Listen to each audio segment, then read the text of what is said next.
हरियाणा विधानसभा चुनाव संपन्न हुए तकरीबन 3 महीने का समय हो चुका है, लेकिन सरकार और विपक्ष के बीच तकरार आज भी जारी है। कांग्रेस हरियाणा में सरकार नहीं बना पाई और भाजपा पूर्ण बहुमत से सरकार बनाने में कामयाब हो गई। अब कांग्रेस भाजपा सरकार को हर मामले में घसीटने का मौका भी नहीं गंवा रही है। सिरसा जिले के रानिया हलके के कांग्रेस उम्मीदवार सर्वमित्र ने इस मामले को लेकर चुनाव आयोग को शिकायत दी थी कि रानिया हलके के 9 बूथों पर रिकाउंटिंग करवाने की मांग की गई है, जिस पर आज चुनाव आयोग और जिला निर्वाचन अधिकारी ने प्रोसेस तो शुरू कर दिया है। वहीं बता दें कि रानिया विधानसभा चुनाव में इनेलो उम्मीदवार अर्जुन चौटाला को 43,914 वोट मिले थे और वो पहले नंबर पर रहे थे। अर्जुन चौटाला अब रानिया के विधायक हैं। दूसरे नंबर पर कांग्रेस के उम्मीदवार सर्वमित्र थे। सर्वमित्र को 39,723 वोट मिले थे। सर्वमित्र 4,191 वोटों से हार गए थे। आज ईवीएम की चेकिंग करवाने के लिए कांग्रेस उम्मीदवार सर्वमित्र, विधायक अर्जुन चौटाला, जिला निर्वाचन अधिकारी शांतनु शर्मा सहित तमाम अधिकारी मौजूद थे। तकरीबन 4 घंटे तक ईवीएम की चेकिंग का प्रोसेस चलता रहा और हाई वोल्टेज ड्रामा भी चलता रहा। वो कहते ना, it's just a I wash. ये सिर्फ आंखों पे पर्दा डालने के लिए आज बुलाया गया था। कुछ और सोचकर आए थे या कुछ और सोचकर हमने अप्लाई किया था, उसके लिए ये नहीं, एक फॉर्मेलिटी पूरी की गई आज। ये जो C&V की प्रक्रिया जिसको बोला गया, चेक एंड वेरिफिकेशन, यानी सुप्रीम कोर्ट के जो आदेश है, निर्देश है, उनको भी नहीं माना जा रहा। ये सुप्रीम कोर्ट के आदेश निर्देशों को भी नहीं माना जा रहा कि किस तरीके से चेक एंड वेरिफिकेशन होगी। हमने जब चुनाव का नतीजा आया था तो 7 दिन का समय होता है कि अगर किसी को कोई ऑब्जेक्शन है तो आप अपना ऑब्जेक्शन फाइल करें, मांग करें, और बाकायदा एक प्रोसीजर होता है। और बाकायदा हमने 9 बूथों पर जो एतराज जताया, 9 बूथों की जो हमने फीस भरी, तकरीबन 4.25 लाख रुपया प्रोसीजर होता है, सारा कुछ वो जमा करवाया। हमें तो उम्मीद थी कि बहुत पहले होगा ये, लेकिन इतने समय बाद भी हम सोच रहे थे कि शायद हमने जिसके लिए अप्लाई किया वो हमारे सामने आएगा, यानी ईवीएम और वीवीपैट, जिन 9 बूथों का मैंने अप्लाई किया था वो मेरे सामने आएगा कि कितना वोट ईवीएम में पड़ा, क्या वो वीवीपैट में निकला या नहीं निकला। लेकिन जब यहां पर आते हैं तो यहां पर बिल्कुल उसके उल्टा हमें नजर आता है। वो क्या, यहां पर इन्होंने कहा कि 2 ईवीएम रोज खोलेंगे, तो 2 ईवीएम और वीवीपैट सारा कुछ लाया गया। तो एक ईवीएम जब प्रोसेस शुरू हुआ तो ये बोलते हैं कि ईवीएम का जो एक्चुअल डाटा था उसमें, जो इलेक्शन का, उसकी गिनती नहीं होगी, उसका मिलान नहीं होगा, वो डिलीट होगा। पहले उसको क्लियर करेंगे, नया उसमें पोल होगा, जिसको मॉक पोल बोलते हैं। मॉक पोल तो पहले भी होता है, इलेक्शन के समय भी होता है मॉक पोल। तो फिर इस मॉक पोल की हमें जरूरत क्या है? क्या इसके लिए हमने अप्लाई किया था? तो वो ये है कि वो डाटा नहीं दिखाना हमें। जिन 9 बूथों की मैंने डिमांड की, वो डाटा हमें नहीं दिखाया इन्होंने कि किसको कितना वोट पड़ा और कितना निकला, वो नहीं दिखाया।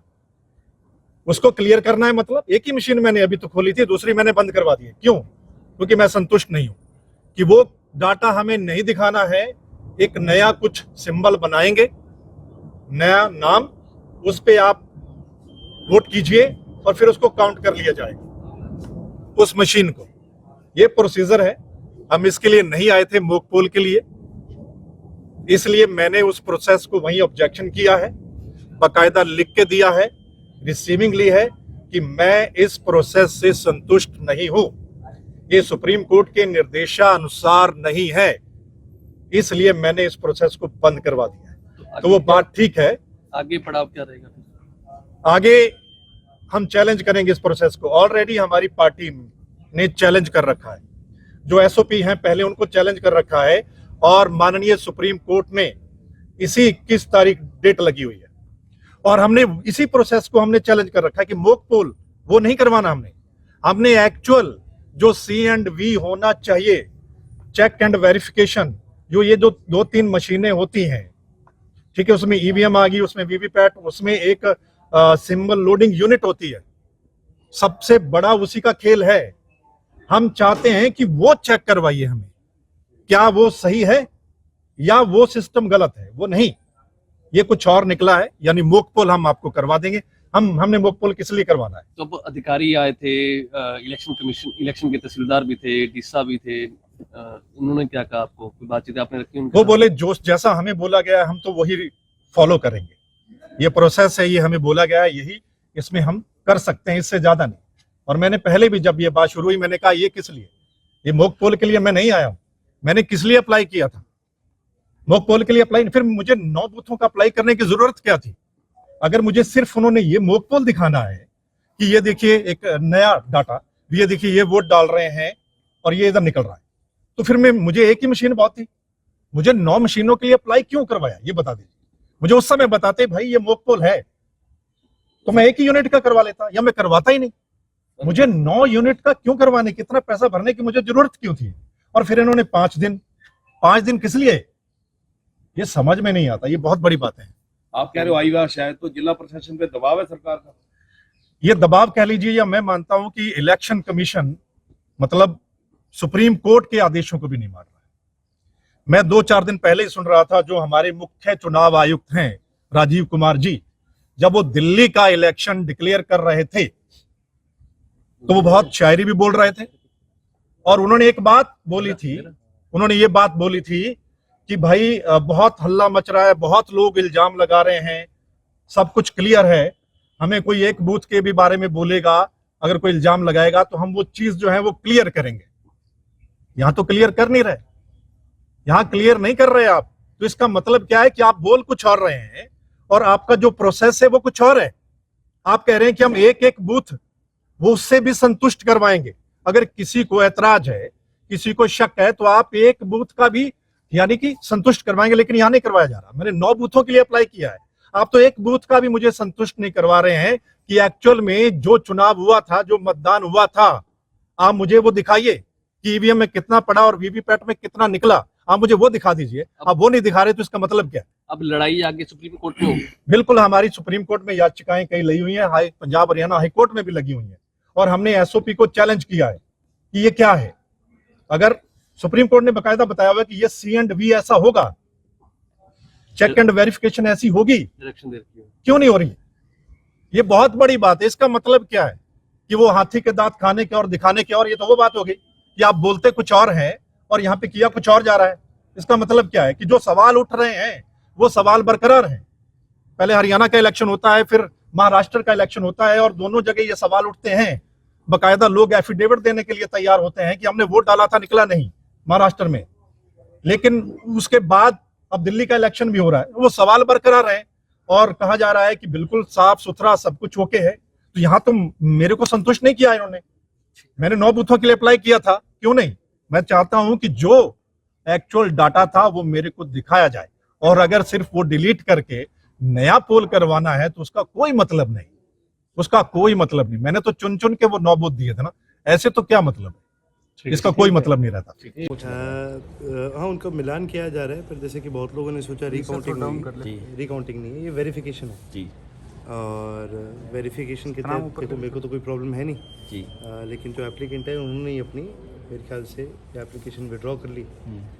तो अब इस पे आगे क्या करेंगे तो मेरे से ज़्यादा अच्छा वो बता पाएंगे जी। मेरे को तो एक कैंडिडेट होने के नाते जी वेरिफिकेशन प्रोसेस सही जाए, मेरी तरफ से हाजिरी होनी ज़रूरी थी, वो मैंने अपना काम तो अभी प्रोसेस वो सही पाया गया सर, जो वेरिफिकेशन का? जो भाई हमें तो कोई दिक्कत नहीं मिली जी। जिस प्रकार से सारा प्रोसेस होता है, जिस प्रकार से इलेक्शन एजेंट्स के आगे होता है, बूथ एजेंट्स के आगे होता है, ये सारा पहले भी हो रखा है और उसी सेम प्रोसेस पे चल रहा है। क्या आपको लगता है कि कांग्रेस चुनाव हार चुकी है तो इसी वजह से ईवीएम पर सवाल उठाती है?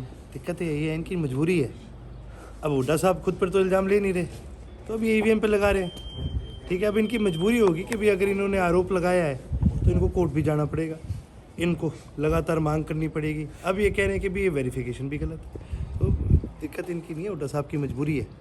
अगर ये चीज़ भी क्या कहते हैं जो इनका आरोप है गलत पाया गया, तो आपको पता है ना सारा आरोप इनके सर पर ही आना है, तो वो तो बचने के लिए कर रहे हैं ये सारा काम। जो आपको वोट मिले हैं क्या ओरिजिनल है? आप बताओ यार, जनता में आप, मेरे को लगता है मेरे से ज़्यादा जितने या मैं जाता हूँ उतना ही आप जाते हो।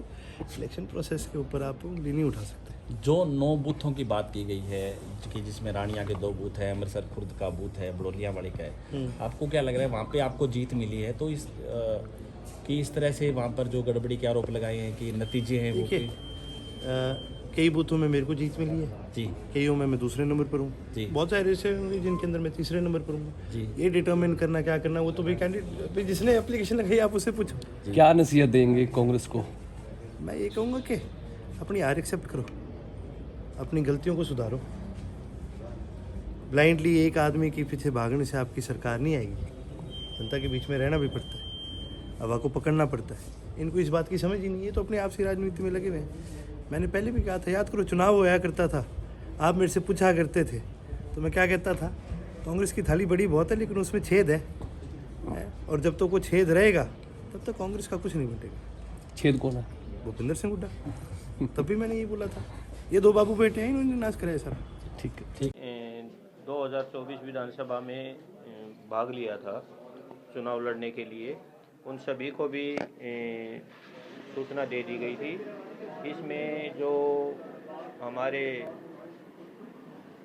माननीय एमएलए महोदय हैं वो स्वयं उपस्थित हुए और शिकायतकर्ता जो कांग्रेस के उम्मीदवार थे सर्वमित्र जी, उनके सामने हमने वेयर हाउस से मशीनें निकाली।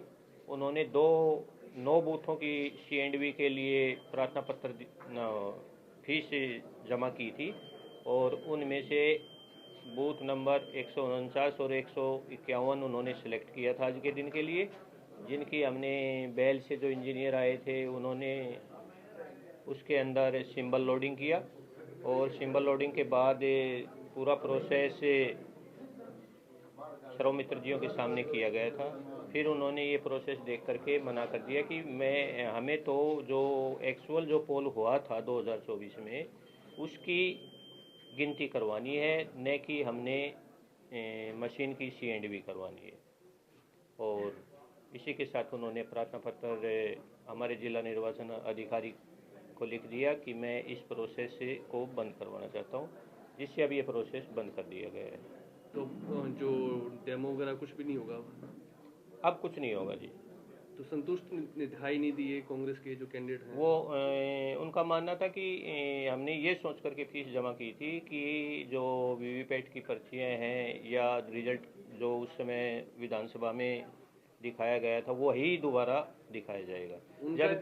उनका ये कहना है कि उनकी जो काउंटिंग हुई थी उसका रिजल्ट भी उनको नहीं दिखाया गया, उनको गुमराह किया गया, कहा कुछ और गया और दिखाया कुछ और गया। नहीं, ये तो भारत निर्वाचन आयोग की हिदायतों के अनुसार ही हमें कार्य करना होता है और भारत निर्वाचन आयोग की हिदायतों के अनुसार केवल हम मशीन के अंदर पहले वाला डाटा बिल्कुल क्लियर कर देते हैं, उसके बाद दोबारा से डमी बैलेट पेपर सिंबल जो है वो डाउनलोड किए जाते हैं बैल के इंजीनियरों के द्वारा और मैक्सिमम 1400 वोट डाल सकते हैं और वो कैंडिडेट के ऊपर निर्भर करता है कि वो 200, 400, 500 कितनी भी डलवा सकता है।